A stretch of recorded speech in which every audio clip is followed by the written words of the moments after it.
It's morphin' time. Pterodactyl.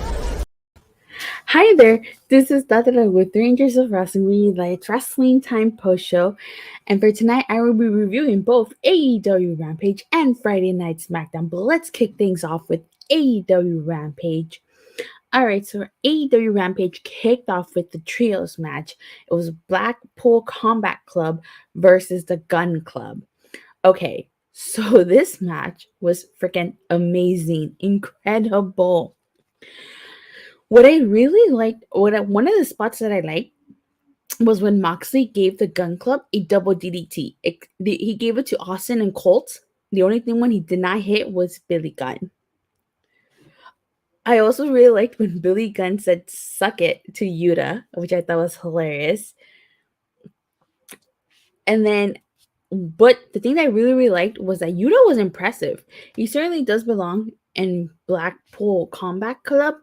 But another thing that I liked is that they allowed Yuta to be the one to get the pin. He pinned Billy Gunn and got the victory for his team, which I think was a really good call. Because if Moxley or Bryan would have gotten the win, well, then what would that have said? So, really good call on AEW's part, allowing Wheeler Yuta to get the win here. All right, so next we had the Butcher versus, it was some type of jobber. I didn't catch his name, but when I find out, I definitely would add it on. But this was a great showing by the Butcher, and this was basically a squash match. And obviously, Butcher's trying to send a message to Wardlow for their match on Dynamite. But I think that Wardlow's still going to defeat the Butcher here. So then we had a backstage segment with Dustin Rhodes, who says he's been in this business for 5 decades. That's a long time. A long time. And he's got a bucket list of challenges, and one of them includes CM Punk. So he wants to have a match on Dynamite, the best in the world versus the natural Dustin Rhodes. And great promo. I honestly really was a great promo, and I'm looking forward to the match. I didn't think that was a match I wanted to see or I needed to see, but I'm pretty sure it's going to be a good match. So then we had the women's qualifier match. It was Ruby Soho versus Robyn Renegade. And where the hell has Ruby Soho been? She came, she had a couple programs, and then she ended up on Dark and Elevation. So I'm glad that Ruby won. But I will say this. Apparently, Robyn Renegade is a twin, and she switched places with her twin sister, Shirley Renegade. Now, I have to say, this is very reminiscent of the Bella Twins when they would do twin magic. But I feel like here it kind of fell flat, because you would think that if they used twin magic, because they kept switching places back and forth, that Robyn Renegade would win. But that wasn't the case here. That was not the case here. Ruby Soho ended up winning. So, but then again, like, if Ruby Soho would have lost this match, people would have said, "Oh, well, Ruby comes back." Give me 1 second.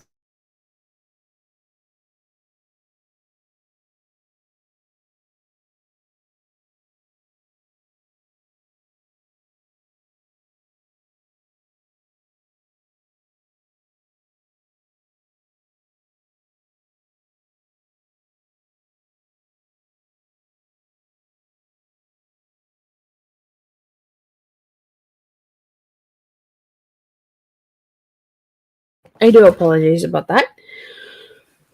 All right, so like I said, if Ruby Soho would have lost this match, people would have complained that, oh, Ruby Soho lost and this, that, and the third. And so it's a good thing Ruby Soho won. However, like I said, I feel like the twin magic thing kind of fell flat, because I would have thought that they would have used that to their advantage and to win. So they should have saved this for a different match, maybe. At least that's what I think. But what do you guys think? Definitely would like to hear your thoughts and opinions on the match and on the Renegade twins using twin magic. All right, so then before the main event, we had Hangman Adam Page and Adam Cole Bay doing, how the usual interview with Mark Henry. And Hangman says that Cole has been a thorn on his side, and tonight he will end Adam Cole's obsession with him and his title reign. And he says that he will be lucky if his career isn't ruined. And then Cole said he will finally become world champion. So great little interview segment for the main event. Oh my God, this main event. Where do I even start with this main event? Like, this was an amazing match, if you ask me. A very amazing match. Like, it was a Texas death match for the AEW World Championship. It was Adam Cole Bay versus Hangman Adam Page. Hangman, like, as soon as he came out, grabbing steel chairs and throwing them into the ring. That was a sign of things to come. All right, I really like that Adam Cole and Hangman took like chair shots at each other. Like, they swung the chair shots, and then like neither of them could hit until Hangman hit Adam Cole, which I thought was funny. Hangman at one point said Adam Cole crashing into the steel steps. And then, okay, so here's another part that I liked. So they went into the crowd, right? And then at one point, Hangman grabbed a beer, and he hit Hangman with it and then drank out of it while in the middle of the crowd. I thought it was a great spot and hilarious. Then, like, at one point, Hangman grabs a chair, sits in the middle of the ring, and goes like that to the crowd, which just cheers. Adam Cole got busted open in this match, and I believe so that Hangman. Adam Cole giving Hangman a clothesline with that chain was cool. Like, I really like that spot. Oh, super kick to Hangman after he attempted the moonsault to Adam Cole. So, all right. One other spot that I really liked in this match was when Adam Cole grabbed Hangman's pants. He grabbed them twice. I think he grabbed the belt, and Hangman just gave him a back elbow twice to, like, let go. All right. And then there was this one spot where Hangman grabbed the barbed wire. Okay, so he took off his belt and he tied Adam Cole to the rope, and he grabbed the barbed wire steel chair, and there was chants of ECW, ECW, ECW. But, like, Hangman had second thoughts about hitting Adam Cole with that chair. And because of his hesitation, Adam Cole gave Hangman a low blow after he got untied. Then here's the thing. He wrapped that barbed wire around making the barbed wire sleeve. And then he hit Adam Cole with it. Then he if you guys caught this, I don't know if you guys caught this. I know some people didn't like this on Twitter, but it is Good Friday. So he put the little barbed wire on Adam Cole's head, like a little crown, and he put him through the table, and Hangman ended up winning by countout. This was, oh my God, an amazing match. Like, if Adam Cole would have gotten up after that table spot, I would have been shocked. I really would have, but he didn't. Honestly, like, I really enjoyed Rampage tonight. You know what? I'm going to give this a Ty Dillinger. It certainly was a perfect 10. A perfect 10. At least I think so. Great freaking show, top to bottom. Like, seriously, great show. Like, I don't know what more to say about Rampage. It was I honestly like this death match a lot better than I did the one with Lance Archer. But oh my God, great. Like, it's premature for me to say this, but Rampage was a show tonight. Like, it's not me being biased or me hating on WWE, but it was just definitely such a better show than SmackDown. But with that being said, speaking of SmackDown, it is time we move on to Friday Night SmackDown. Alrighty, so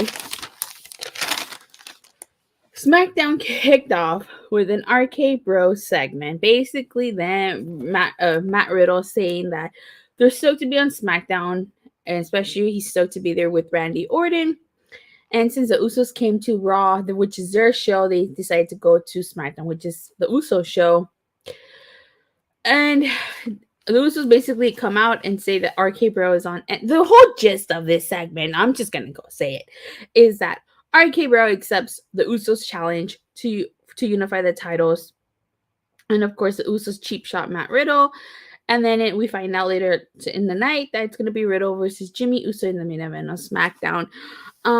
So first of all, we had this rivalry last year leading towards Survivor Series. And if I remember correctly, RK-Bro defeated the Usos at Survivor Series. So why is that not being brought up? Why is that not being discussed here? It's like they've used that Men in Black gif and just wiped everybody's memory. This is the thing with WWE. They sometimes don't acknowledge their own history. Like, come on, RK-Bro beat the Usos last year at Survivor Series. Okay, so now you unified the WWE title and the Universal title. Now you're unifying the World Tag Team the tag team titles. So what's Survivor Series going to be this year? Brand warfare? How are you going to have Raw versus SmackDown like they do every year at Survivor Series when you're unifying all the titles? How's that going to work? You mean this is the first? Does this mean the first time in who knows how many years Survivor Series is not going to be brand warfare? That's what I want to know. But the whole gist of this is that they're basically erasing their own history here. No acknowledgement of Survivor Series last year. None whatsoever. But anywho, whatever. So then we get Naomi versus Rhea Ripley, which is not a bad match. Decent match. Rhea Ripley won. So this tells me they're going to lose on Monday because WWE likes to do 50-50 booking. And usually if you're in a championship match, if you face the champions like the week before, the day before, and you win, you're definitely losing. So this tells me Rhea Ripley and Liv Morgan are going to lose, especially because it was rumored that Rhea Ripley is going to join Edge's new stable. So what I think is going to happen is either Liv takes the pin, Rhea gets upset, and then attacks her. And then that's ultimately going to lead her to join the stable. So then we get a Happy Corbin segment. Who says he lost that he does not want Madcap Moss to be considered an acquaintance because then that puts him on his level. He says Madcap Moss is a minion, a lackey, that he was kept around for a long time. He's basically dropped the dead weight. He says that he's going to fall flat on his backside and he's going to end up being a laughing stock. I don't know. Then we get a Madcap Moss segment who is interviewed by Drew Gulak, who, according to commentary, is interviewing to be part of the broadcast team. So Madcap Moss basically says that Happy Corbin has a terrible personality, and that's why people like Baron Corbin better. And since he's going to face Umberto Carrero, he says the kiss cam and puts it on his backside. And he says that's where it belongs. So then this leads into Madcap Moss versus Umberto Carrera, which was not a bad match, actually. Not a bad match. Madcap Moss, and I've said this before, he's not a bad wrestler. It's just that gimmick of his does not work for him. It really doesn't. So Madcap Moss ends up being victorious, and next week he's going to face Angel Garza because Angel Garza did get involved in this match. So we'll have to see how that goes. So before the next segment, Charlotte is actually questioning Adam Pearce as to why and who accepted Ronda's I Quit match proposal. Drew Gulak interrupts and asks how he differed interviews. Charlotte basically says if he wants to be an interviewer, he should interview her. So this leads into the next segment, Charlotte getting interviewed by Drew Gulak in the middle of the ring. And he basically tells her that if she's ready for hard-hitting interview questions and says, is she concerned about Ronda's submission? Shirley's basically saying that she's trying to protect Ronda because she knows how fragile her ego is. And Drew brings up WrestleMania. So the point of this segment is that Charlotte actually puts Drew Gulak in the figure four and makes him shout, I quit. And she tells her to say it louder and louder, basically sending a message to Ronda Rousey. So this segment was actually not that bad. I mean, Charlotte, I know there's going to be some people that probably did not like Charlotte attacking Drew Gulak and saying, oh, Drew Gulak is buried. But it's not that bad. It's not every day that Charlotte attacks a guy. So I personally didn't mind it, but I know some people probably did not like that for that reason. But I mean, it's better than, I mean, I guess it would have been too predictable. Give me 1 second.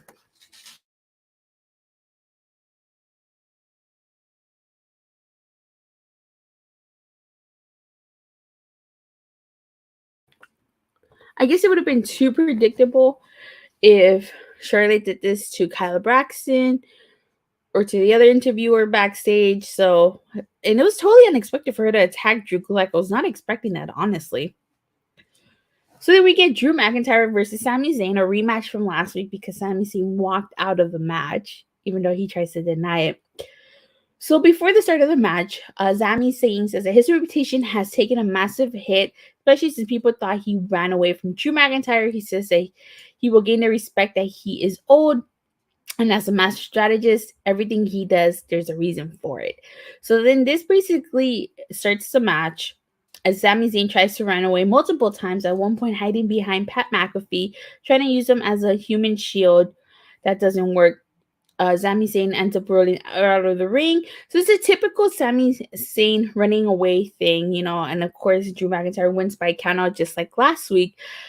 Normally I don't like the same matches week to week, but this one led to a different outcome because next week we're gonna get a lumberjack match. It's gonna be Drew McIntyre versus Sami Zayn just to ensure that he doesn't run away. So I guess I'll let it slide just because it's that. But after that lumberjack match, you don't need to see Drew McIntyre versus Sami Zayn anymore. I will say that much. Then we get an Intercontinental title match. It's Jinder Mahal versus Ricochet. It's not a I mean, I don't want to say it wasn't a bad match. Jinder Mahal dominated Ricochet. Ricochet got some offense in.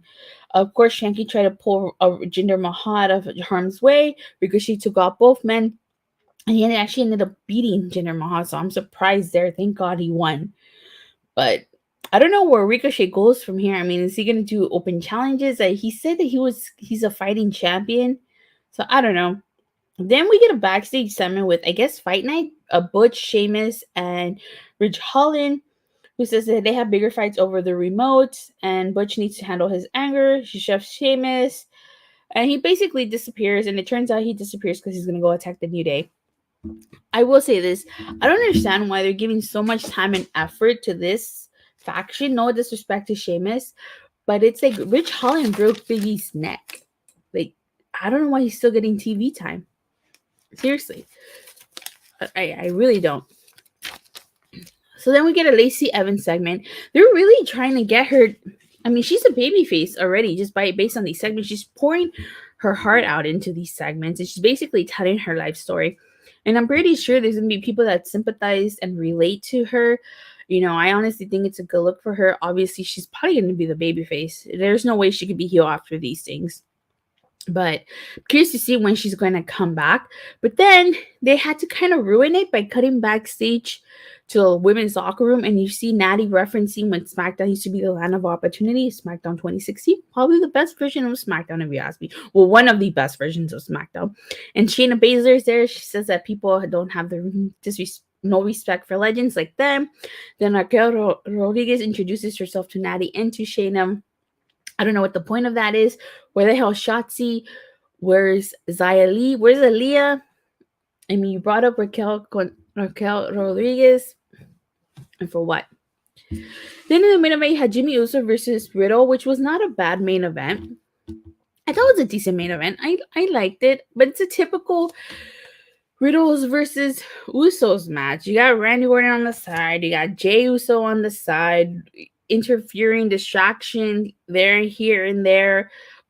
Of course, Riddle ends up winning this because Randy puts Jey on the announce table, and that causes a distraction. It's just a typical Usos RKBro match. Like I said earlier at the start in the opening segment, no acknowledgement whatsoever of their previous rivalry from last year at Survivor Series. No acknowledgement of RK-Bro defeating the Usos at Survivor Series.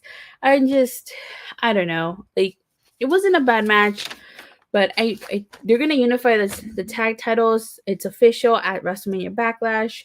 I guess it's interesting because the tag team division is pretty much the same teams every time. So I'll see where they go from there. But with that being said, I would give tonight's SmackDown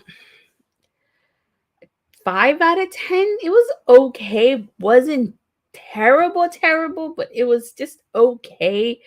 And it's not me being biased towards AEW or more being biased towards SmackDown. If I actually enjoyed a SmackDown, I would have rated it a lot higher.